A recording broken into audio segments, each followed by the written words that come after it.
Sejam bem-vindos ao canal Direito com Elas.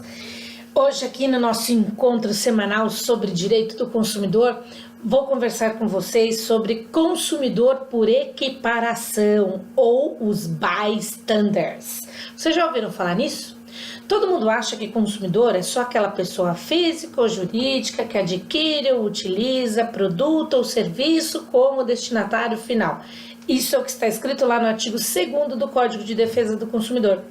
Acontece que nós não temos só consumidor estrito sensu no Código de Defesa do Consumidor. Nós temos também os chamados consumidores por equiparação, que são terceiros, que não estão diretamente ligados àquela relação jurídica de consumo, mas uma vez que o Código de Defesa do Consumidor, ele é uma legislação que protege interesses coletivos lato sensu, os chamados difusos, os chamados coletivos estrito sensu, os individuais homogêneos.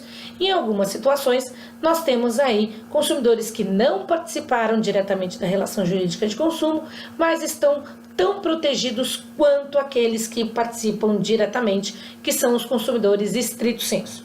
Então, o artigo 2º parágrafo único, o artigo 17 e o artigo 29 do Código de Defesa do Consumidor trazem aí uma significativa ampliação da proteção ao consumidor, aquelas pessoas que também são aí atingidas por algum evento lesivo, alguma prática comercial abusiva, sem que tenham realmente travado alguma relação direta com aquele fornecedor.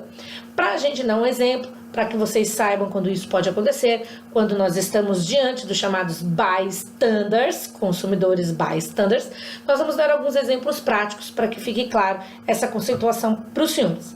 Primeira situação que foi utilizada aqui, que se tem notícia, da aplicação dos consumidores por equiparação aos bystanders, foi em 1996, quando houve um terrível acidente da linha aérea TAM, em que esse Cessna, não lembro, acho que foi o Cessna, se eu não me engano, mas foi um avião de pequeno porte, ele acabou caindo perto do aeroporto de Congonhas, aqui em São Paulo, e acabou destruindo algumas casas e matando algumas pessoas. Então, naquela ocasião, se entendeu que não somente as pessoas que estavam lá com o ticket de transporte aéreo dentro do avião, mas também aqueles que eram moradores das casas que foram afetadas, deveriam ser considerados consumidores por equiparação. E, portanto, as regras de indenização também valeriam para essas pessoas que estão aí, que foram prejudicadas em razão disso. Então, aí nesse caso, se aplicou o artigo 17 do Código de Defesa do Consumidor, que diz que tudo o que acontecer naquela sessão, onde eu tenho efetivamente pessoas que têm um prejuízo em razão disso, em razão de um fato do produto ou do serviço, também devem ser indenizadas com as regras do Código de Defesa do Consumidor.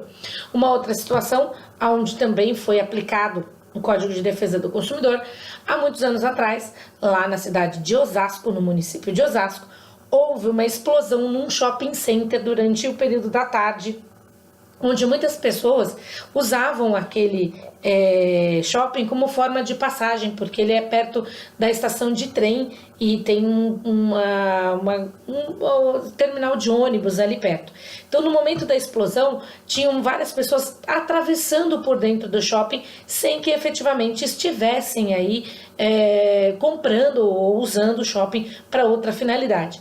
Como todas as pessoas que estão dentro do shopping são potenciais compradores, se entendeu naquela ocasião também que as pessoas que estavam lá dentro no momento da explosão e foram feridas são consumidoras por equiparação e que, portanto, deveriam ter aí os mesmos direitos daqueles que são consumidores que efetivamente estivessem lá comprando ou adquirindo algum produto ou um serviço. Então, a figura do consumidor por equiparação, ela amplia a aplicação do Código de Defesa do Consumidor, saindo da esfera individual e trazendo isso para a esfera coletiva, para a esfera dos direitos coletivos estrito sensu, difusos ou individuais homogêneos. Aliás, é bem importante que a gente reflita a respeito desse tema, porque às vezes um ato praticado, por exemplo, por uma prática abusiva, descrita lá no artigo 39 do Código de Defesa do Consumidor, pode afetar não só uma pessoa, mas várias pessoas. E aí, nesse caso, se verifica que muitas vezes o fornecedor, ele acaba se valendo desse prejuízo para poder se enriquecer ilicitamente. Daí porque o código imaginou que individualmente, se cada pessoa buscasse alguma coisa, talvez fosse mais complexo. Então, para proteger inclusive o mercado de consumo, era interessante a criação desta figura tão intrigante, tão inteligente do Código de Defesa do Consumidor, que é o consumidor por equiparação, ou os consumidores chamados de bystanders. Então, fica aí a minha dica para os senhores, que nem só aquele que adquire ou utiliza efetivamente um serviço ou um produto será considerado consumidor pelas regras do Código de Defesa do Consumidor. Espero que a dica seja importante aí para o seu dia a dia e obrigada pela sua audiência aqui no canal Direito com Elas. Até mais!